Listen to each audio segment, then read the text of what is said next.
hope everyone's doing well. Today I'm here with Patrick and Patrick drives something really, really nice. I'm very excited to show you guys. Hi, I'm Patrick. This is my 808 Mazda RX3. I've had it since 2016 and I love it. Patrick, tell me a bit about the car. Well, I've had this RX3 since 2016-ish. It came about, I wasn't ever looking for a Rotary. It just used to belong to my best mate. He unfortunately passed away. Then the family reached out to me after something, and they asked if I wanted to buy it, because I was A, the only person who liked cars, and B, who knew how to drive it.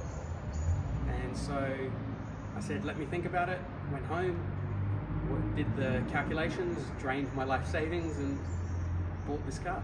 So it's a bit of a memento to your best mate. Yes, absolutely. That's good. So what other cars do you have or have you had in the past?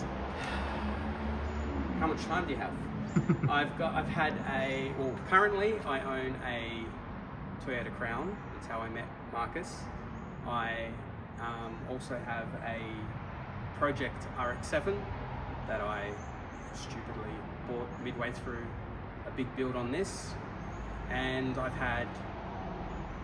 I've not really had great cars. So I've just had like little Suzuki Swift GTIs growing up, and just little hatchbacks. I was always a hatchback kind of guy. I had my last daily driver was a Audi S3. So little fun hatchbacks and beaters. Yeah, that's basically how This was never a dream car for me. I was never really into Rotaries. My best mate absolutely loved them. He had this and the RX. He had two RX7s, and yeah, so I knew how to drive it. And when tragedy struck, I drove this to the funeral. I was actually looking for a 240Z. That was actually what I was going to buy, and I still kind of want one. But yeah, I've just done that. I still remember the first time I ever drove this. It scared the living crap out of me, because I'd never driven an old Bridgeported Rotary. And because if you don't know, Rotaries have, especially Bridgeports, they have two settings, idle and flat out. And you have to, it's a different way of driving manual.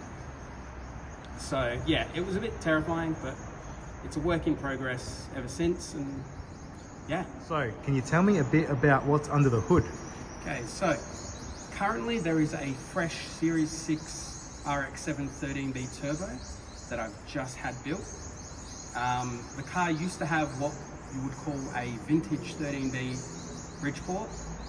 I had that for forever and a day, and I only decided to change the motor after doing a track day with a couple of other Rotaries and being the slowest car there. And my mechanic had always tested me to go faster and faster, because he just builds drag cars essentially. Yeah. And so after that track day, I said, yeah, let's do it.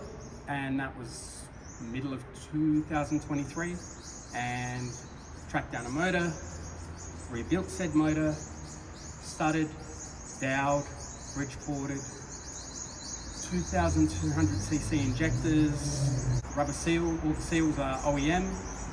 I have RX7 front brakes, R31 rear end, R31 rear brakes, and a Super 5-speed gearbox.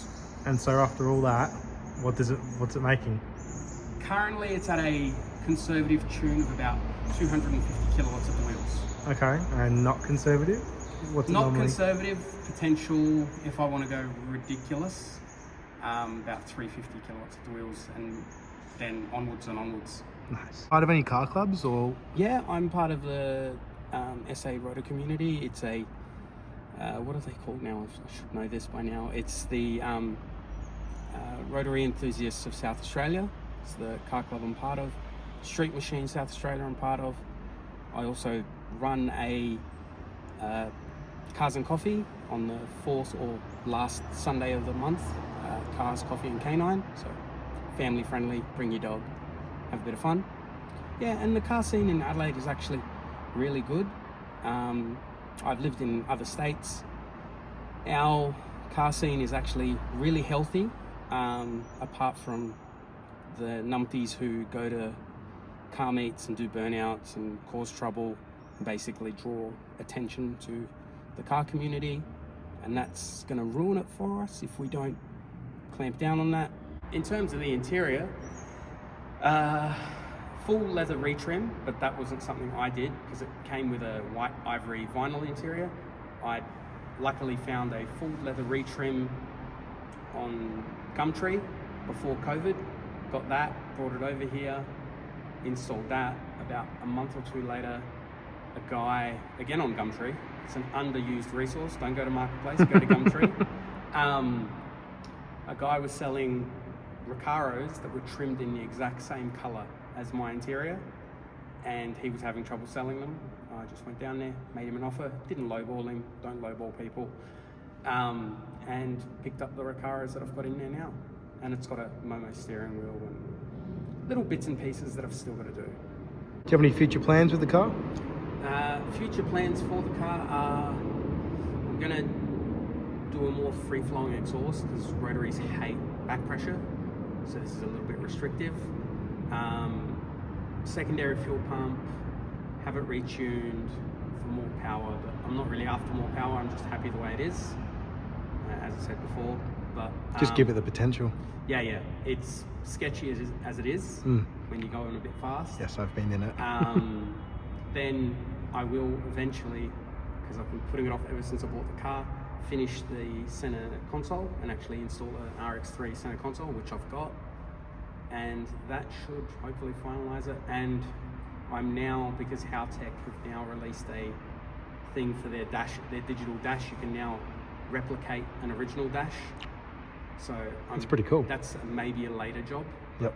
It's something that I might do later. Sounds like you've got some awesome plans, man. Yeah, the problem is having two project cars, I can't decide where to focus my energy. Maybe they'll get to see the RX7 one day. Yeah, one day. If money wasn't an issue, what would be happening with this car? Everything that needs to be finished would be finished.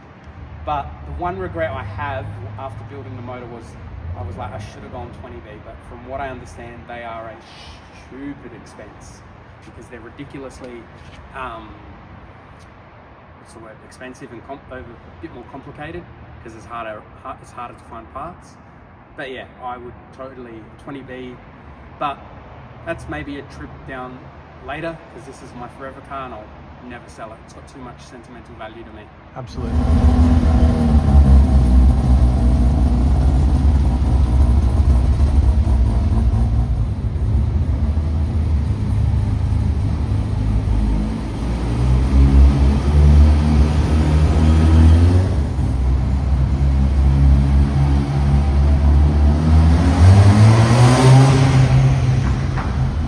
Patrick, JDM or Euro? Having owned both, I'd say JDM. Dream 3-car garage? I don't have any specific. One dream car that I'll never be able to afford would be a Mercedes 300 SL, the Gullwing. Yep. I'd love that, but that's forever out of reach. Then just a practical daily, maybe like a Ute or something. And then a cruiser, and I've got that. Got the cruiser. Yeah. If you had the personality of a car, what would it be? I am a hatchback guy. I'm a little nugget. So I'm kind of practical. Definitely odd running gear, so probably like some sort of rotary hatchback weird thing, like a little 323 bug eye. Yep. And conversion. Lastly, would you buy this car again? Yeah, I would. I'd absolutely buy it again. It'd have to be this exact car. Yep. But all yeah. right. Thank you, Patrick. You're welcome. Thanks, mate.